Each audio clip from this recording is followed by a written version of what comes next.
Hello guys, this is Akshay Tripathi. Welcome to my YouTube channel Classify.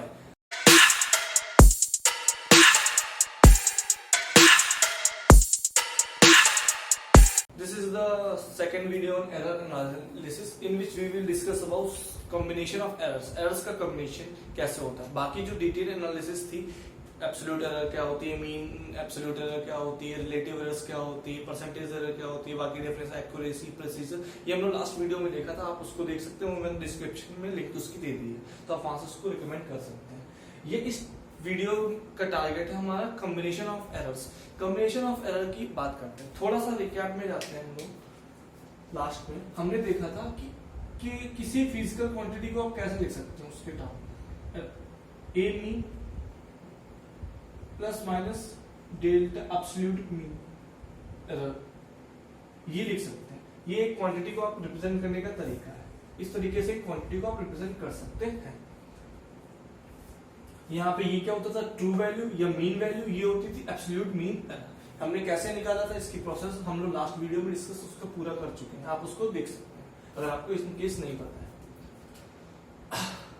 अब यहाँ पे बोलते हैं combination of errors. Combination of errors की मतलब क्या है, ये हमने किसी एक फिजिकल क्वांटिटी का निकाला. ऐसे बहुत सारी फिजिकल क्वांटिटीज हो सकती हैं, उनको हमने आपस में निकाला. अब जरूरी नहीं है कि सबका अलग ही एरर निकाले. कुछ होता है आपस में कंबाइन कर दिया. जैसे फॉर एग्जांपल मैं कह दूं कि दो क्वांटिटीज हैं आपस में. हमारा टॉपिक क्या है, टॉपिक पहले लिख लेते हैं, combination of errors.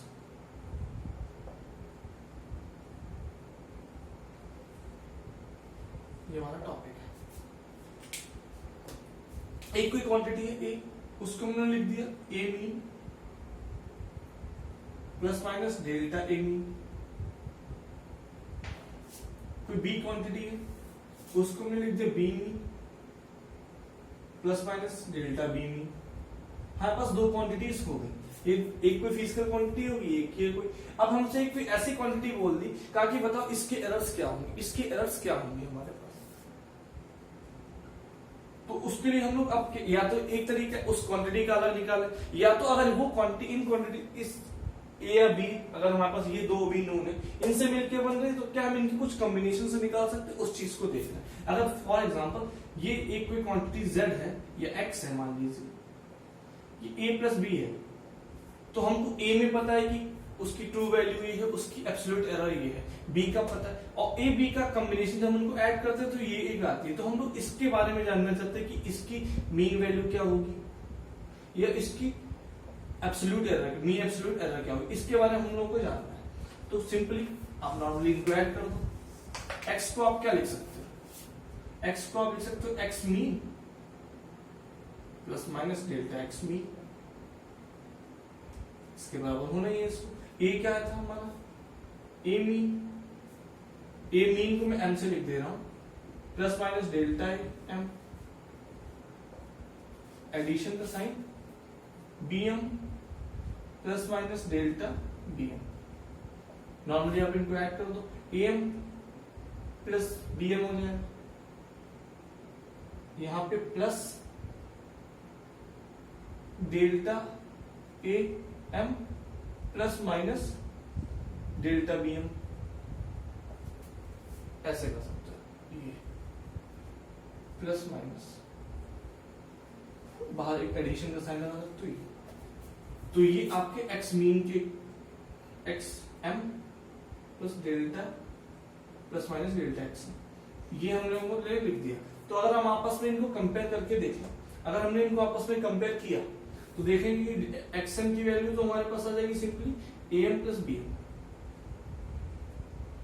x mean equal to a mean plus b mean. ये तो सिंपली हमने ऐड कर. लेकिन एरर्स का क्या किया जाए, एरर्स को हमेशा ऐड किया जाता है. मैक्सिमम परमिसिबल एरर होती है. लास्ट टॉपिक में मैंने डिस्कस किया था, लास्ट वीडियो में भी इस चीज को डिस्कस किया था कि अगर आपके पास पहले तो आपको एरर नहीं करनी है, एरर हो गई किसी, तो उस एरर को हमेशा मैक्सिमाइज किया जाएगा. Maximum permissible error. Maximum permissible error क्या होती है, वो इसकी मैक्सिमम परमिसिबल एरर क्या होगी कि जब आप इन दोनों एरर्स को आपस में ऐड कर दोगे, इनकी एब्सोल्यूट वैल्यूज को आपस में ऐड कर दोगे, तो मैक्सिमम परमिसिबल एरर क्या होगी यहाँ पे, maximum permissible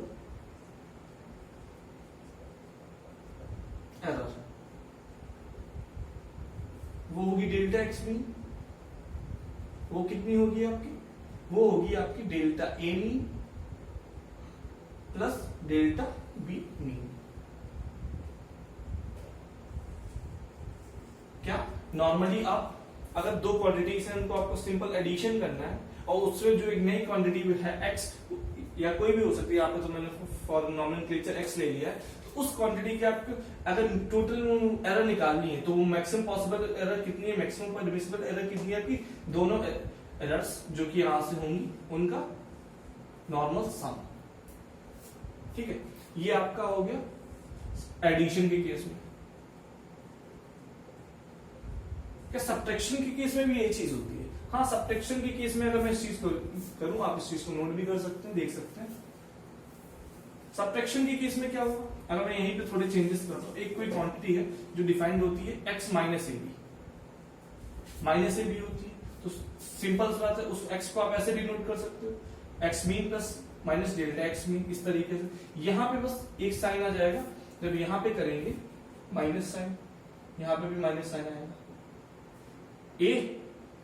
M plus minus delta M minus B की वैल्यू रख दी।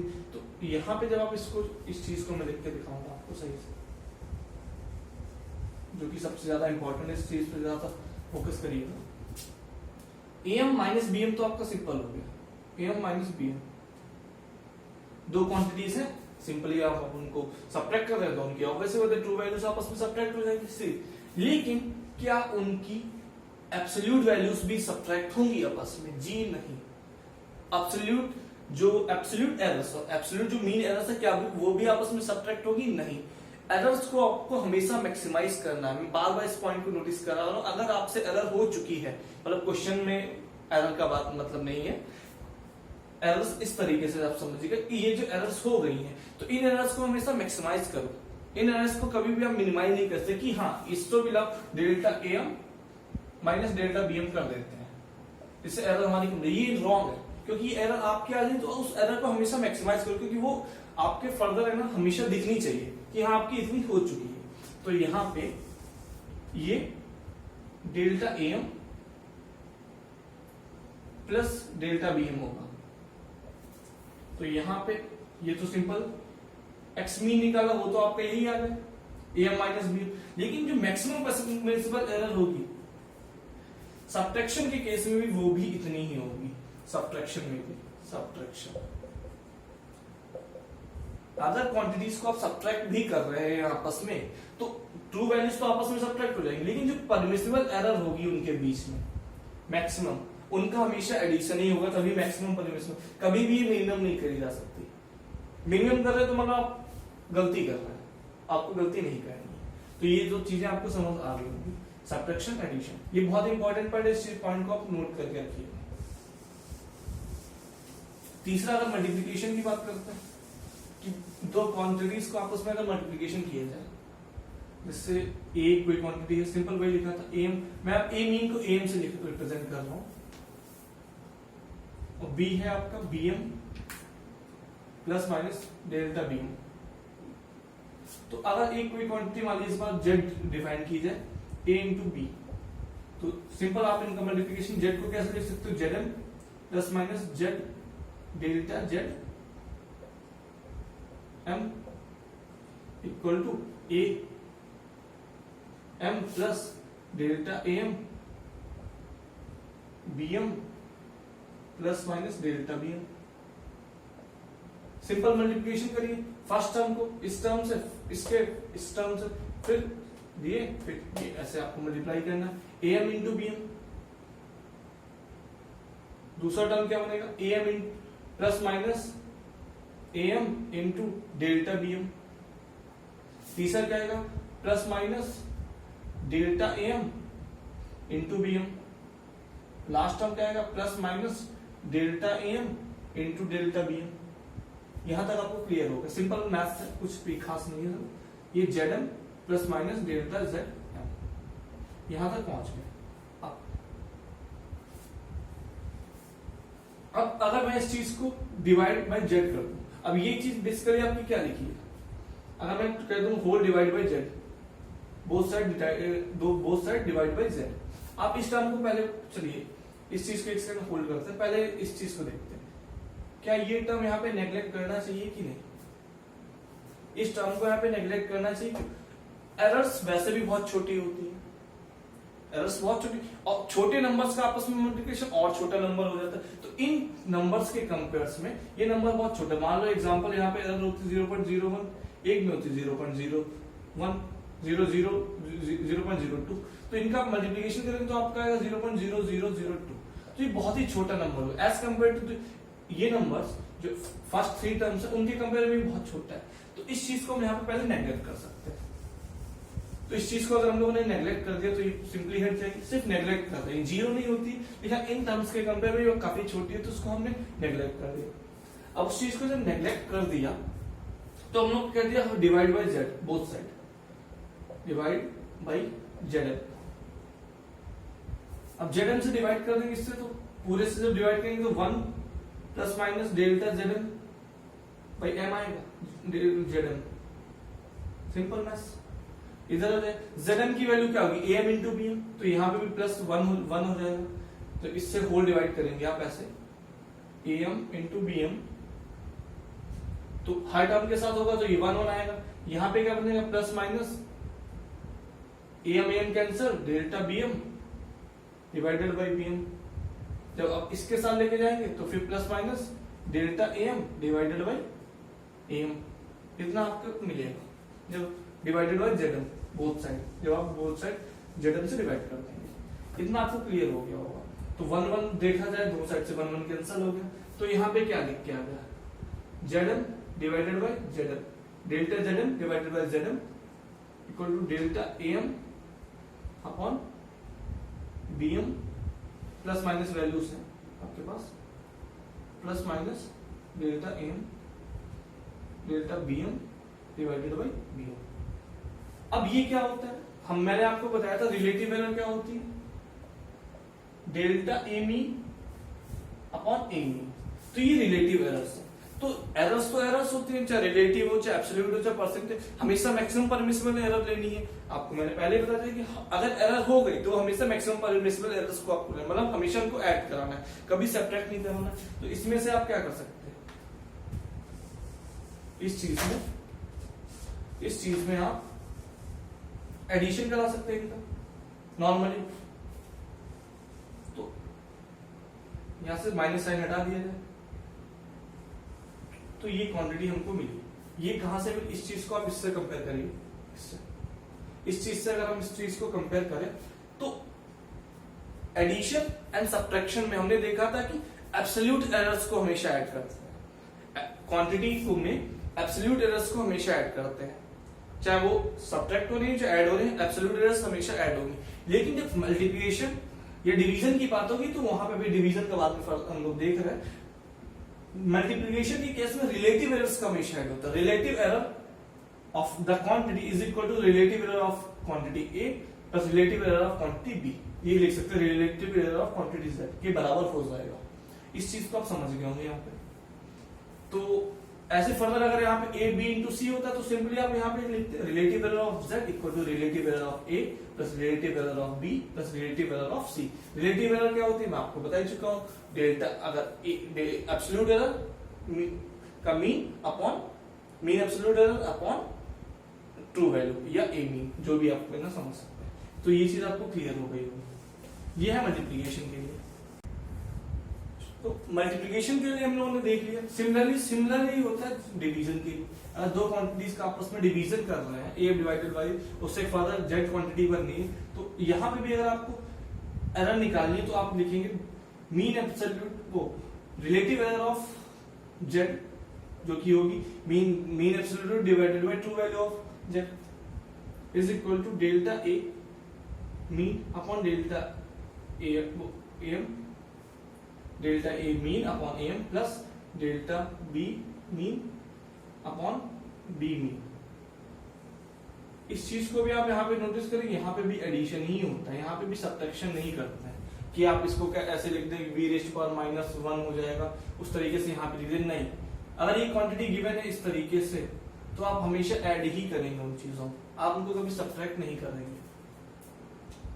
क्योंकि हमेशा मैक्सिमम परमिसिबल एरर लेते हैं, मैक्सिमम परमिसिबल एरर। जेडम आप कैसे निकालें? Z M simply M divided by BM, वो आराम से आप निकाल सकते हैं जेडम। जब एरर निकालने की करेंगे तो यहाँ पे रिलेटिव एरर के टर्म में निकाल, relative error of Z equal to relative error of A plus relative error of B. अगर सी होता नहीं डिवीजन में साथ में तो उसको भी ले सकते थे।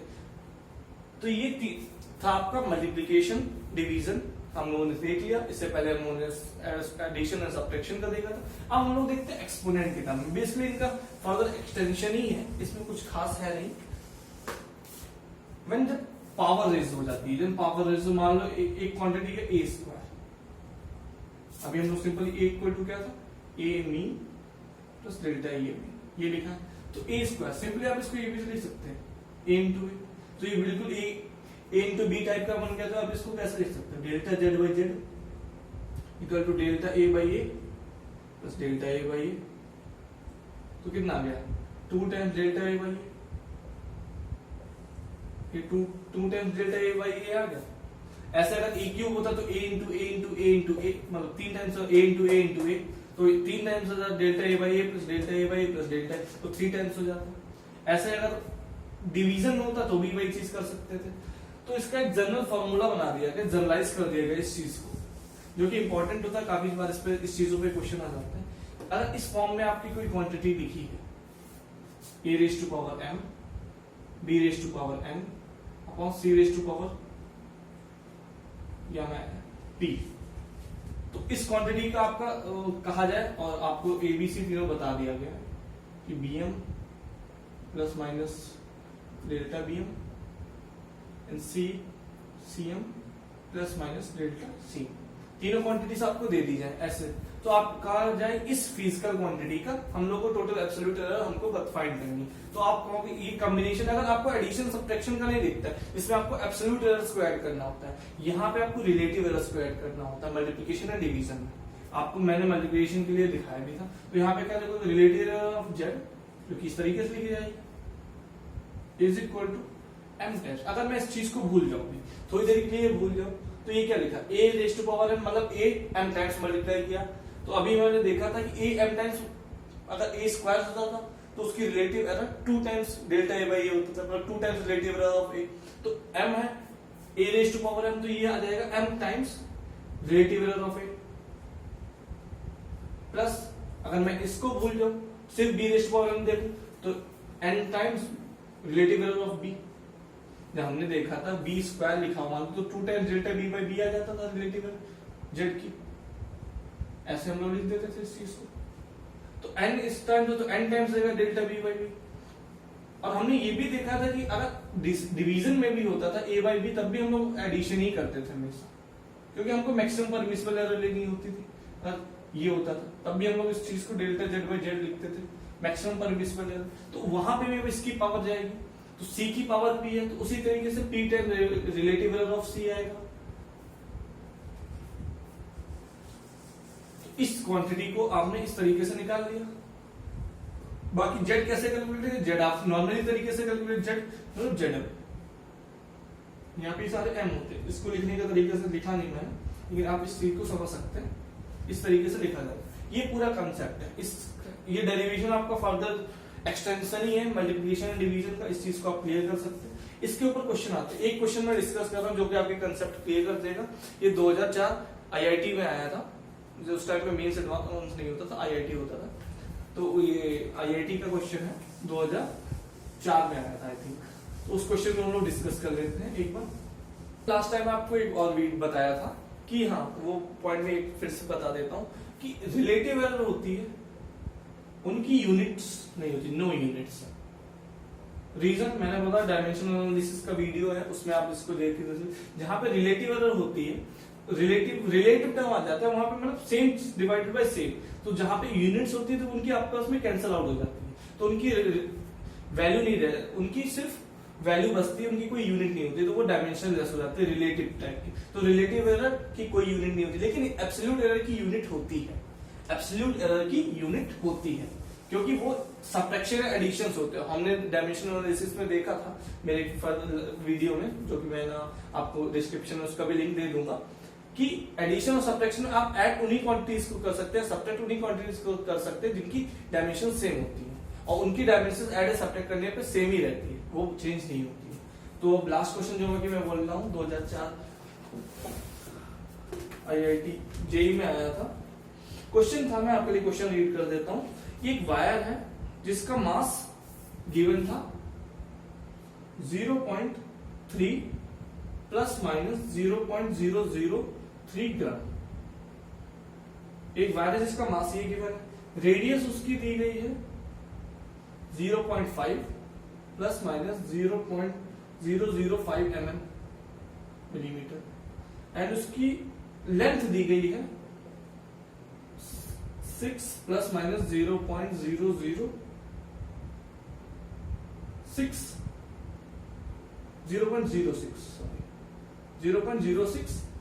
सेंटीमीटर। तो पूछा गया है कि मैक्सिमम परसेंटेज एरर बताइए डेंसिटी में। मैक्सिमम परसेंटेज एरर बतानी है हमको डेंसिटी में। ये हमको चीजें गिवन है डेंसिटी। डेंसिटी का फॉर्मूला अगर आपको नहीं पता है, पहली बात ये वायर है, वायर इस फॉर्म की होगी, तो इसका कुछ मास है, इसकी कुछ ये लेंथ है, इसकी कुछ ये रेडियस है, उनके टर्म में इन सब चीजों को दिया गया है। अब इसकी डेंसिटी क्या होती है? मास बाय वॉल्यूम होता है। वॉल्यूम यहाँ पे कैसे निकालोगे? बिल्कुल सिंपल, पाई आर स्क्वायर एच। एक सिलेंडर का volume pi R square H होता है। अब एक पाई तो एक कांस्टेंट नंबर है, कांस्टेंट को आप मल्टीप्लाई करते हो, जो फिक्स वैल्यू है वो तो कभी एरर दे ही नहीं सकती, तो आप इसको सिंपली नेग्लेक्ट कर सकते हो for the sake of error calculation. Error calculation के टाइम पे आप इसको नेग्लेक्ट कर सकते हैं। मैं नहीं कह रहा हूं कि इसको आप है ना नेग्लेक्ट करेंगे जब आप रो की एब्सोल्यूट वैल्यू को कैलकुलेट करेंगे, ट्रू वैल्यू को, लेकिन एरर के टाइम पे आप इसको नेग्लेक्ट कर सकते हैं। तो आप क्या करेंगे? डेल रो बाई रो, ये डेल से ना छोड़िए, del rho by rho equal to del M by M. Del M by M तो इसकी पावर 1 है सर। अगर मैं इसको लिख लूं, आर स्क्वायर होता था, हम लोग पढ़े फॉर्मूला कि 2 टाइम्स आ जाएगा delta R by R, relative है, बस डेल्टा एच की यहाँ पे एल लिख सकते हो, हाइट होती है length, delta L by L, और डेल्टा पाई बाई पाई करेंगे तो ये तो 0 ही होगा, क्योंकि कांस्टेंट है, वो फिक्स वैल्यू, उसमें एरर आ ही नहीं सकती, तो उसका वैल्यू 0 हो जाएगी डायरेक्टली। इस चीज को आप इस तरीके से भी समझ सकते हैं। तो इसको मैं हटा ही देता हूं यहां से। ये आपको समझ आ गया। ये ना यहां से हम इस चीज से यहां पे कैसे पहुंचे कि मास बाय वॉल्यूम होता है, मास बाय वॉल्यूम, मास हमारा m ही था, वॉल्यूम हो जाएगा पाई आर स्क्वायर, और पाई आर स्क्वायर हम लोग अभी सीख ही चुके उस चीज को कैसे खोलते हैं, वो हमने खोल। अब इसमें वैल्यूज डालते हैं। यहाँ पे डेल्टा m क्या है? ये डेल्टा m है आपका mean, absolute mean error. Delta m last video में आपको बताया था, ये होती है उसका m, उसका ट्रू वैल्यू कितनी है? ये, तो इसको लिख सकते 0.003 divided by 0.3। 2 times delta R कितना? 0.005 डिवाइडेड बाई 0.5 प्लस लास्ट पे हमारी लेंथ कितनी है? 0.06 डिवाइडेड बाई 6। अब मैं कहूंगा कि इनकी मैं यूनिट्स पे क्यों नहीं वरी कर रहा, क्योंकि हमको पता है रिलेटिव में वो कटने वाली है, उनका कोई मतलब ही, रिलेटिव में वो कटने ही वाली है, उनका कोई सेंस नहीं बनता, क्योंकि इनकी यूनिट्स होती नहीं। इस equal to delta L by delta rho by rho, density को रो से डिनोट करते हैं। तो इसको सॉल्व करेंगे तो यह आ जाएगा 0.01, ये आ जाएगा 0.02, ये आ जाएगा 0.01, ये आ जाएगा। तो इसको ऐड कर लेंगे तो कितना आ जाएगा? 0.04, ये आ जाएगा डेल रो बाई रो। ये हमारी है, कितनी आई है हमारे पास? Relative error. ये रिलेटिव एरर को आपको परसेंटेज एरर में कन्वर्ट करना, तो सिंपली इसमें मल्टीप्लाई कर देते हैं 100 से, तो आ जाएगा 0.04 इंटू 100, तो आ जाएगा 4%। तो आपकी परसेंटेज एरर कितनी हुई है? 4%। यही आपका answer. Simple question, basic concept से अगर आपको कंसेप्ट पता है तो इस चीज को आप सिंपली फॉलो कर सकते हैं। इसके फर्दर अगर आपसे पूछते तो मान लीजिए ये चीज ना पूछता, इस चीज को मैं खुद से एक्सटेंड कर रहा हूं कि अगर ये ना पूछता, यहां तक आपको लेके जाता, उसके बाद पूछ देता कि अब आप बताओ कि एब्सोल्यूट एरर कितनी होगी। यहाँ रिलेटिव एरर पे पहुंच गए। एब्सोल्यूट एरर आपको निकालनी, कैसे निकालोगे? डेल्टा रो, इसको फिर 100 को बैठा देते। रिलेटिव एरर, आपकी रिलेटिव एरर कितनी आई? 0.04। आपको एब्सोल्यूट एरर निकालनी है तो 0.04 इंटू रो। अब रो कैसे निकालेंगे आप? रो m होता था, मीन वैल्यू टू वैल्यू आप सिंपली इस फॉर्मूले में कैलकुलेट कर दीजिए, इन वैल्यूज को डाल के नॉर्मली वो कैलकुलेट करके वो उसको सिंपली मल्टीप्लाई कर देंगे तो डेल रो की वैल्यू आ जाएगी। ये ऐसा होमवर्क आप इस चीज को समझ सकते हैं। क्या करना है? रो एम जो हमारी डेंसिटी है, डेंसिटी की मीन वैल्यू को निकालने के लिए आप सिंपली फॉर्मूले में ये इनकी मीन वैल्यूज को डाल सकते हैं आराम से, वो आप कैलकुलेट कर लेंगे, वो रो एम आ जाएगा, वो आप यहाँ पे फर्दर डाल सकते हैं। ये आपके भी मैंने एक्सटेंशन इसका थोड़ा सा और बता दिया। तो ये सारा कंसेप्ट था एरर एनालिसिस के ऊपर। I hope you all like this video. आप इसको सब्सक्राइब कर सकते हैं मेरे चैनल को। आप कोई कमेंट हो इसके रिलेटेड, आपको कोई डाउट हो तो आप कमेंट सेक्शन में मुझे पूछ सकते हैं, मैं उसका रिप्लाई करूंगा। Thank you for watching this.